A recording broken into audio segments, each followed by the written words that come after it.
दोस्तों, एक लड़के की शादी एक ऐसी लड़की से हो जाती है कि जो उसकी जिंदगी को नर्क बना देती है। शादी के 2 ही सालों के अंदर उसने अपने पति को गुंडों से पिटवाया, सास ससुर के साथ बदतमीजी की और उल्टा दहेज उत्पीड़न का केस दर्ज करके वो मायके में रहने लगती है। ऊपर से अपने प्रेमियों के साथ घूमती फिरती ऐश करती है। महिला सुरक्षा के लिए जितने भी कानून बनाए गए थे उनका वो नाजायज फायदा उठाकर अपने ससुराल वालों का जीना हराम कर देती है। दोस्तों, फिलहाल केस की सुनवाई चल रही थी। पूरे 6 सालों के बाद इस केस का अंतिम फैसला आना था, जो कि एक महिला जज को सुनाना था। जो महिला मजिस्ट्रेट होती है 30-32 साल की तेज तर्रार युवा महिला होती हैं, जो कि कड़े फैसले और तुरंत फैसले देने के लिए जानी जाती थी। जब उनके सामने एक केस आता है तो पूरी कहानी वो समझकर वो धीरे धीरे उस महिला के पति के तरफ अपनी हमदर्दी दिखाने लगती हैं और धीरे धीरे मामला कुछ आगे ही बढ़ जाता है। दोस्तों, एक बहुत ही रोचक कहानी है। आइए जानते हैं पूरी कहानी इस वीडियो में। लेकिन वीडियो में आगे बढ़ने से पहले बस वही रिक्वेस्ट कि आप वीडियो को लाइक कर दीजिए, चैनल को भी सब्सक्राइब कर लीजिए ताकि मेरा हौसला बढ़ता रहे। दोस्तों, ये कहानी उत्तर प्रदेश के गोरखपुर जिले की। एक कोर्ट में 2 लोग अपने अपने वकीलों के साथ खड़े थे, एक पति और एक पत्नी। पति का नाम घनश्याम होता है, पत्नी का नाम पूजा होता है। अब दोस्तों, उन लोगों का केस क्रिमिनल कोर्ट में चल रहा था और एक सेशन मजिस्ट्रेट होती हैं, उनके सामने जब वो फाइल जाती है तो वो फाइल को पढ़ती हैं और उसके बाद पूरी तरीके से समझ के थोड़ा मुस्कुराती हैं, उन लोगों को देखती हैं और उसके बाद पहले वो उस लड़के से पूछती हैं जिसका नाम घनश्याम होता है, जो कि एक इंटर कॉलेज में टीचर होता है। दोस्तों, वो उससे पूछती हैं कि हाँ तो मास्टर साहब, आप बताइए कि आप इंसान हैं या क्या हैं। तो घनश्याम कहता है कि मैडम, मैं तो इंसान ही हूँ। तो उन्होंने कहा, आपकी पत्नी ने जो एप्लीकेशन में लिखवाया है उसके मुताबिक आप इनको मारते हैं, पीटते हैं और शादी में बहुत सारा दहेज लेने के बावजूद आप इनसे दोबारा दहेज मांगते हैं और इतनी सुंदर हैं उसके बावजूद आप पराई औरतों से अपना रिश्ता रखते हैं। इसके अलावा इनके जो रिश्तेदार आते हैं उनकी इज्जत नहीं करते हैं, इन पर आप अत्याचार करते हैं, जुल्म ढाते हैं। तो ये इंसानियत है? क्या है ये?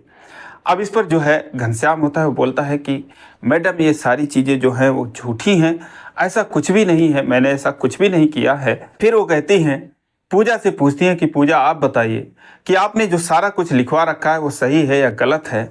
उससे पहले वो कुछ बोलती है, जो पूजा के वकील थे वो बोलने लगते हैं। वो कहते हैं, मैडम, ये जो आदमी है नंबर 1 का झूठा आदमी है, मक्कार आदमी है और इसने शादी के पहली ही रात से मेरे मुवक्किल के ऊपर जुल्म सितम ढाने शुरू कर दिए। इसको कड़ी से कड़ी सज़ा मिलनी चाहिए। अब दोस्तों, तभी जो मैडम थी उन्होंने उसको रोकते हुए, वकील को रोकते हुए बोली कि वकील साहब, आप चुप रहिए, पहले जिनके साथ ये सब हुआ है उनको भी कुछ बोलने दीजिए। पूजा से पूछती हैं, पूजा, आप बताइए कि आपके साथ जो भी कुछ आपने लिखवाया है वो सही या गलत है। तो कहती है, मैडम, सारी चीज़ें सही हैं। उन्होंने कहा, ठीक है, आपको एक बार इन्होंने मारा पीटा और इतना पीटा कि आपका हाथ टूट गया था, तो आपका कौन सा हाथ टूटा था? तो उसने बोला, मेरा दाहिना हाथ टूटा था। फिर मैडम ने कहा, कौन सा होता है दाहिना हाथ? आपका दाहिना हाथ कौन सा है? तो उसने बोला, ये हाथ। उन्होंने बोला कि आप जिस हाथ को दाहिना बता रही हैं ये तो आपका बायां हाथ है। तो उसने कहा, नहीं मैडम, ये हाथ। अब दोस्तों, वो कहती हैं कि जब आपका हाथ टूट गया और आप जो है ज़िंदगी भर उस इंसान को याद रहता है कि मेरा ये हाथ टूटता है, 1 सेकंड भी उसे नहीं लगता है ये बताने में, और आप इतने देर बाद बता रही हैं। खैर छोड़िए, आपको याद नहीं, लेकिन जब आपका हाथ टूटा तो आप कहाँ गई? तो उसने बोला कि मैं वहीं पर बैठ गई। तो मैडम ने कहा, अरे किसी तो हॉस्पिटल गई होंगी। तो उसने कहा कि हाँ, मैं गई थी, लेकिन मुझे हॉस्पिटल का नाम याद नहीं है। उन्होंने कहा, तुम पढ़ी लिखी हो, ग्रेजुएशन कर रखी हो और तुम्हें उस हॉस्पिटल में कई बार आना जाना पड़ा होगा, तो आपको याद नहीं है कि कौन से हॉस्पिटल गई थी? चलो कोई बात नहीं, आप किस साधन से गई थी ये तो याद होगा। उसने बोला कि ये भी याद नहीं है। फिर उन्होंने बोला, किसके साथ गई थी, कौन से समय पे गई थी? उसने बोला, कुछ भी याद नहीं है। उन्होंने बोला, कोई बात नहीं। फिर उन्होंने घनश्याम से पूछा कि घनश्याम, आप बताओ कि आपने भी लिखवा रखा है कि इनके परिवार वालों ने आपके साथ मारपीट की, आपका पैर तोड़ दिया, आपको भी कुछ याद है या आप भी सब भूल गए? घनश्याम ने बोला, मैडम, सब याद है। 9:30 बज रहे थे, मैं स्कूल जा रहा था और वहीं पर इनके पिताजी, इनके भाई 3 लोगों के साथ आते हैं। रास्ते में मुझे घेर लिए और बातचीत करते हुए बाइक से खींचकर गिरा दिए, उसके बाद मारपीट करने लगे। 2-3 लोग मेरे पैर पर चढ़ गए, मेरा दायां पैर टूट गया, मेरे सर में चोटें आई, पीठ में चोटें आई, पैरों पर चोटें आई। और उसके बाद जब कुछ लोग मुझे बचाने के लिए दौड़े तो ये लोग वहाँ से भाग गए। और उसके बाद मेरी बहन आती है, मेरे बहन के जो पति हैं वो आते हैं। ये दोनों मुझे आधे घंटे बाद हॉस्पिटल लेकर जाते हैं डॉक्टर गुप्ता के यहाँ। वहाँ पर मेरा इलाज होता है और 15 दिन तक मैं बिस्तर पर पड़ा रहा। मेरी माँ ने एक बच्चे की तरह, छोटे बच्चे की तरह मेरी देखभाल की, मेरा सब कुछ किया। तो मुझे सब याद है, कहते हुए रोने लगता है। तभी जो पूजा थी उसने बोली कि ऐसे ही करोगे तो ऐसे ही पाओगे, और शुक्र है इससे उस दिन तुम बच गए, इससे भी बुरा हाल तुम्हारा होगा। अब दोस्तों इतना सब सुनने के बाद जो पूजा के वकील थे वो उसे रोकने की कोशिश करते हैं, कहते हैं चुप रहो, क्या बोल रही हो।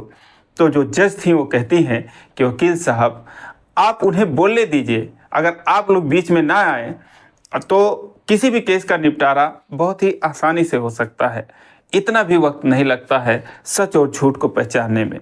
फिलहाल वो चुप हो जाती है।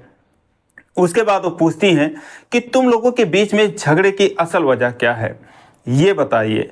वो पूजा से पूछती हैं तो पूजा कहती है कि ये मास्टर हैं, इनकी सैलरी 80-90 हज़ार रुपये है, ये मुझे उसमें से पैसा नहीं देते हैं। और उसके बाद मेरे जो रिश्तेदार आते हैं उन पर ये शक करते हैं, इनके जो रिश्तेदार आते हैं उन पर ये खर्चा करते हैं, और उसके बाद ये मुझे मारते हैं, पीटते हैं। ये मुझसे शादी कर लिए हैं तो सोचते मैं इनकी गुलाम बन के रहूं, जबकि मेरी भी अपनी ज़िंदगी है। मैं 6 महीने मायके में रहूंगी, 6 महीने ससुराल में रहूंगी, मेरी मर्जी। उसके बाद वो घनश्याम से पूछती है कि घनश्याम तुम बताओ, आप बताओ कि क्या असल वजह है झगड़े की, क्यों इनके रिश्तेदारों की तुम इज्जत नहीं करते हो। तो घनश्याम बोलता है कि कौन से रिश्तेदार मैडम, इसके जो भी रिश्तेदार आते हैं सारे लड़के ही होते हैं। किसी को कहती है मामा का लड़का है, किसी को कहती है मौसी का लड़का है, किसी को कहती है बुआ का लड़का है, किसी को कहती है बगल वाले भैया है, किसी को कहती है इनका मोबाइल का काम है। तो इस तरीके से 5-7 लोग इसके रिश्तेदार बन के आते हैं।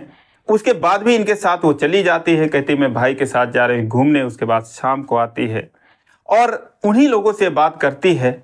क्या मैं इतना भी नहीं समझता हूँ कि वो लोग कौन हैं आखिर।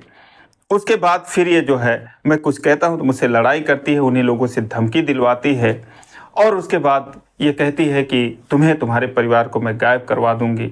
मैडम मैं बहुत पीड़ित हूँ, और जब से मुझे मार पीट कर गई है, पिछले 6 सालों से मैं कोर्ट का चक्कर लगा रहा हूँ।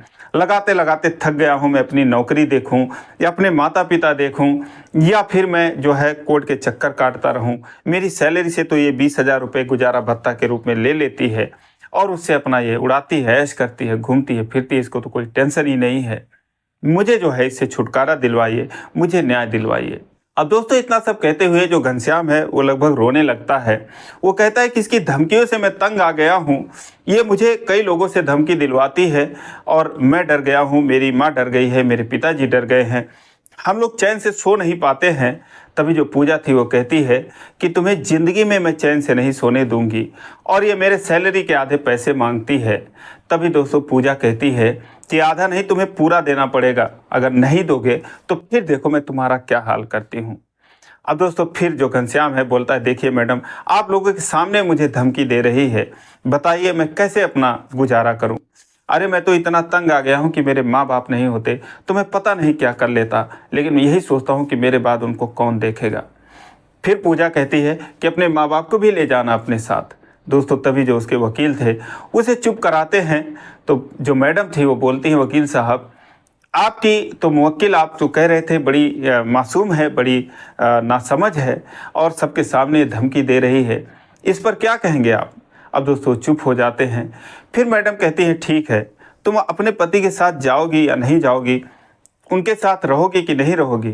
तो वो कहती है कि नहीं मैं नहीं जाऊंगी, मुझे जो है मेरे सारे पैसे चाहिए जो कि शादी में खर्च किए थे मेरे मम्मी पापा ने।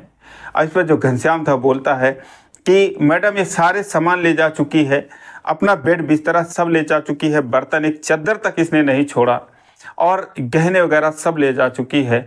अब मैं इसको कौन से पैसे दूं, कौन से इसके घर से जो ये लाई थी उल्टा ये दहेज का मुकदमा दर्ज करवाती है। मेरा पैर तोड़ दिया तो अपने हाथ के टूटने का इसने इल्ज़ाम लगा दिया मेरे ऊपर। तो इस तरीके से मुझे परेशान करती है, मुझे इससे जो है न्याय दिलवाइए। अब मैडम जो है उन्होंने कहा ठीक है। अब सारा कुछ सुनने के बाद जो है उन्होंने कहा कि ठीक है, आप जो है इनको या तो 10 लाख रुपए दीजिए, क्योंकि इनकी नौकरी है नहीं, आगे इनको जीवन गुजारना है, और या फिर आप इनको ले जाइए अपने घर पे, इज्जत से रखिए। यही जो है यही फैसला है मेरा। अब दोस्तों उसके बाद जो है वो तो पूजा तो खुश हो जाती है, ऊपर से कहती है मुझे 10 नहीं 20 लाख रुपए चाहिए। और जो घनश्याम था वो कहता मैडम मैं कहाँ से पैसे दूँ, और इतने भी पैसे नहीं बचते, मैंने अभी अभी घर बनवा लिया, मेरे पास कुछ नहीं है देने के लिए, मैं 2-4 लाख भी नहीं दे सकता, 10 लाख कहाँ से दूँ। उन्होंने कहा तो फिर दूसरा ऑप्शन है, आप इसको अपने घर ले जाइए। तो कहता है कि मैडम ठीक है, मुझे 15 दिन का आप समय दीजिए। अब दोस्तों वो 15 दिन का समय मांग लेता है, लेकिन जो पूजा थी वो कहती है कि मुझे अभी ये 10 लाख देगा तो ठीक है, वरना मैं 15 दिन बाद इससे 20 लाख रुपए लूँगी। अब इतना सुनने के बाद जो पूजा के वकील थे उन्होंने कहा मैडम 10-20 लाख से क्या होगा, ये इतना पैसा कमाते हैं, कम से कम इसको 50 लाख रुपए चाहिए मुआवजा के तौर पर। अब दोस्तों जो है जो जज साहिबा थी, जो मैडम थी, उन्होंने कहा कि आपकी मुवक्किल जो है वो खुलेआम धमकी दे रही है, उस पर आप कुछ नहीं बोले, और जब वो 20 लाख मांग रही हैं तो आप उसमें 50 लाख लगा दे रहे हैं। तभी जो है घनश्याम का जो वकील थे वो बोलते हैं कि मैडम कायदे से तो इस रिश्ते को बिना लेन देन के ख़त्म कर देना चाहिए, और इस औरत से मेरे जो मुवक्किल हैं इनको छुटकारा दिलवाइए, इनकी जो है ज़िंदगी का सवाल है, लेकिन आपने इतना मुआवजा लगा ही दिया है तो आपने सोच समझ कर ही लगाया होगा। आपके फैसले पर मैं कोई टिप्पणी नहीं करना चाहता, लेकिन 15 दिन का आप वक्त दीजिए, उसके बाद हम सोचेंगे क्या करना है। मैडम ने कहा ठीक है, 15 दिन के बाद आप लोग आइएगा। अब दोस्तों उसके बाद इनका जो है अंतिम केस था, तो शाम हो गई थी, कोर्ट जो है उसके बाद बंद हो जाता है और सब लोग अपने अपने काम के लिए चले जाते हैं। जब रास्ते में मजिस्ट्रेट साहिबा जो थी वो अपने आवास पर जा रही थी, वो देखती हैं कि जो घनश्याम था उसको 2-3 लोग घेरे हुए हैं और पूजा जो है उसको धमकी दे रही है कि तुझे 50 लाख देकर भी तुझको नहीं छोड़ूंगी, तुझे बर्बाद कर दूंगी, ये कर दूंगी, वो कर दूंगी। तभी जो है मैडम अपने ड्राइवर से गाड़ी रोकने के लिए कहती हैं, उसके बाद शीशा डाउन करके उन सब की बातें सुनती हैं, और उसके बाद वो एक बार बोलती हैं कि क्या हो रहा है ये सब। अब वो जो है पहचान जाती है कि जज मैडम हैं, और उसके बाद जो है सारे लोग वहाँ से उसको छोड़कर चले जाते हैं। दोस्तों 15 दिन बाद फिर उनको आना था, लेकिन अगले संडे को एक हॉस्पिटल में जो है वो घनश्याम अपनी माँ का इलाज करवाने के लिए गया हुआ था, और वहीं पर जो मजिस्ट्रेट मैडम थी वो भी अपना इलाज करवाने के लिए गई हुई थी। उन्होंने जो है जब घनश्याम को देखा तो उन्होंने बोला, अपनी जो सहायिका थी, जो उनकी केयर टेकर थी, उससे उसको बुलवाती हैं। उनका जो ड्राइवर था वो गाड़ी लेके बाहर ही खड़ा था हॉस्पिटल के, तो उसको बुलवाती हैं, एक प्राइवेट वार्ड में थी। तो घनश्याम वहाँ पर आता है तो मैडम को देखकर चौंक जाता है, बोलता है मैडम क्या हुआ आपको। तो उन्होंने कहा कुछ नहीं, बस यहीं पेट में दर्द हो रहा था, कुछ ज़्यादा बढ़ गया तो हॉस्पिटल चली आई और ग्लूकोज वगैरह चढ़ा है, अभी आराम है, लेकिन आप किसको लेकर आए हैं। तो घनश्याम ने कहा मैं अपनी माँ को लेकर आया हूँ। उन्होंने कहा कि आपके माँ का क्या हाल है। तो घनश्याम ने बोला कि ठीक है, अभी पापा के साथ बैठी हुई हैं। तो घनश्याम ने सोचा कि चलो अकेले हैं मैडम, इनसे कुछ केस के सिलसिले में बात कर लेता हूँ। उसने कहा कि मैडम जो पूजा है उसकी वजह से मेरा सारा सामाजिक स्तर है वो एकदम गर्त में चला गया है, मैं कहीं ये समझिए मुंह दिखाने लायक नहीं हूँ, उसकी वजह से बहुत बदनामी हुई है, और वाकई में उसने मेरा जीना हराम कर दिया है, मैंने जो भी कुछ कहा है वो सारी बातें सही हैं। तो उन्होंने कहा कि देखिए मैं यहाँ पर आपके केस के सिलसिले में बात नहीं कर सकती हूँ, लेकिन कभी कभी ऐसा हो जाता है और गलत रिश्ते जुड़ जाते हैं। मैंने अपनी ज़िंदगी में कई साल मैंने वकालत की, उसके बाद मैं 3-4 सालों से फैसले सुना रही हूँ। मैंने बहुत ऐसा देखा है कि कहीं पत्नी जो है पति के द्वारा सताई जाती है, कहीं पति जो है वो पत्नियों के द्वारा सताए जाते हैं। तो इस तरीके की कहानी चलती रहती है समाज में। लेकिन ठीक है, आप जो है मैंने फैसला सुना दिया है, या तो आप उनको पैसे दे दीजिए या फिर उनको घर ले जाइए। और घर ले जाइए, आप मास्टर हैं, समझदार हैं, और आप ही कुछ संतोष करिए, थोड़ा रिश्ते को बनाने की कोशिश करिए, तो घनश्याम बोलता है कि मैडम मैं 2 साल मेरे साथ रही, मैं बीसों बार इसके सामने झुका, कोई बात नहीं मानती है और मैं क्या ही बताऊं, वहाँ पर तो मैं कुछ बता नहीं पाया क्या क्या ये मेरे साथ करती है और मैंने इससे कोई कमी नहीं रखी। मेरे माता पिता परेशान हैं कि मेरा रिश्ता कैसे आगे बढ़ेगा, मेरे बच्चे कब होंगे, मेरी 35-36 साल की उम्र हो गई है और अब मैं क्या करूं, मेरे समझ में नहीं आ रहा है और मेरे पास अभी इतने पैसे भी नहीं हैं कि मैं उसको दे दूं। फिलहाल मैं इंतज़ाम में लगा हुआ हूं क्योंकि मैं उसको ले जाकर भी और फिर भी वो वैसे करेगी जैसा वो करती थी। अब आप ही बताइए कि मैं उसको ले जाऊं या फिर पैसे देकर उससे छुटकारा पाऊं। तो मैडम ने कहा कि मैं ये तुम्हें एडवाइस नहीं दे सकती, लेकिन फिलहाल दोनों में तुम्हें एक काम करना पड़ेगा, या तो आप पैसे दीजिए या फिर उनको ले जाइए अपने घर पे इज्जत से रखिए। तो दोस्तों जो घनश्याम था उसकी आंखों में आंसू आ जाते हैं, कहता है मैडम मैं वाकई में बहुत परेशान हूँ, मैं उसको पैसे दे दूंगा, उससे छुटकारा ले लूँगा। कहती हैं कोई बात नहीं, उससे भी अच्छी लड़की तुम्हें मिल सकती है। फिर घनश्याम कहता है कि मैडम अभी भी वो मुझे धमकी दिलवाती है कि ये करेंगे वो करेंगे। उन्होंने कहा ठीक है, आप मेरा नंबर ले लीजिए, अपना नंबर दे दीजिए, ऐसी कोई भी धमकी आती है तो आप मुझे कॉल कर दीजिएगा। दोस्तों उसके बाद वो नंबर लेते हैं एक दूसरे का और उसके बाद जो मैडम थी उन्होंने कहा ठीक है आप जाइए अपनी माँ को देखिए। दोस्तों उसके बाद वहाँ से चला जाता है। 15 दिन के बाद फिर वो दोनों कोर्ट के सामने पेश होते हैं और एक ही मिनट में फैसला हो जाता है क्योंकि 10 लाख रुपए का चेक जो था वो पूजा को थमा देता है घनश्याम और उसके बाद इनकी सुनवाई खत्म हो जाती है और उन्हीं मजिस्ट्रेट के सामने ये रिश्ता खत्म कर दिया जाता है।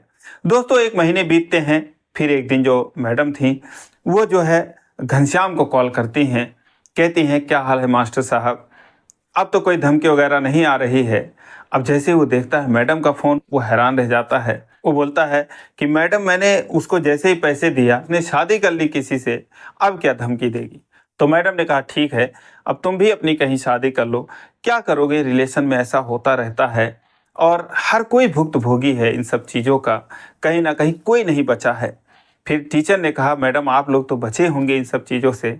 उन्होंने कहा कि अब क्या बताऊं, कोई नहीं बचा है, मैं भी नहीं बची हूँ।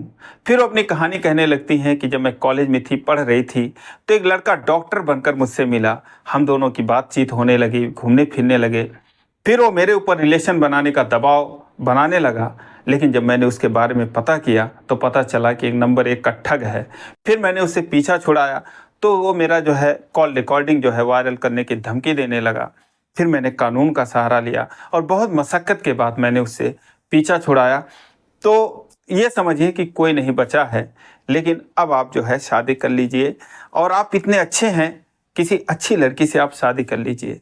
फिर जो है घनश्याम कहता है ठीक है मैडम, लेकिन किससे करूं समझ में नहीं आ रहा है, अभी तक तो कोई ऐसा मैंने सोचा नहीं, देखा नहीं।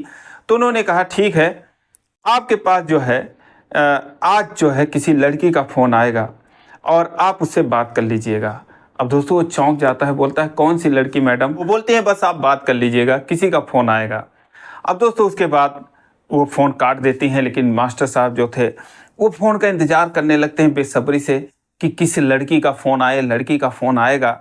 दोस्तों रात को 10 बज जाते हैं, लेकिन किसी का फ़ोन नहीं आया। 1-2 फ़ोन और लोगों का आया, लेकिन जैसे ही आता था इनका दिल धड़क जाता था, लेकिन वो कोई उनके परिचित होते थे। रात को 10 बज गए तो मैडम ने उनको फ़ोन किया कि मास्टर साहब क्या हाल है, किसी का फ़ोन आया आपके पास, किसी लड़की उड़की का। तो घनश्याम ने बोला कि नहीं मैडम, आया तो नहीं, मैं तो इंतज़ार कर रहा था। तो मैडम ने कहा कोई बात नहीं, क्या पता, आप जो है इंतज़ार करिए। अब दोस्तों फिर जो है अगला दिन आ गया, मैडम ने फिर फ़ोन किया कि मास्टर साहब किसी का फ़ोन आया था कल आपके पास, किसी लड़की का। तो उसने बोला नहीं मैडम, नहीं आया था। उन्होंने कहा याद करिए, आया होगा। तो वो याद करता है, फिर कहता है मैडम नहीं आया था, बस आपका ही 2 बार कॉल आया था और किसी लड़की का तो नहीं आया था। तो इस पर मैडम ने कहा तो क्या मैं लड़की नहीं हूँ मास्टर साहब। अब दोस्तों इतना सुनने के बाद जो है वो घनश्याम रोने लगता है और कहता है मैडम आप अपने बारे में बात कर रही हैं। मैडम ने कहा हाँ मैं अपने ही बारे में बात कर रही हूँ, क्या मैं अच्छी नहीं हूँ। मास्टर ने कहा कि मैडम आपके लिए तो कोई शब्द ही नहीं है, लेकिन आप मजिस्ट्रेट हो और मैं एक मास्टर हूँ। उन्होंने कहा क्या हुआ, आप भी तो गुरुजी हैं, आपसे ही पढ़कर लोग ये सब बनते हैं।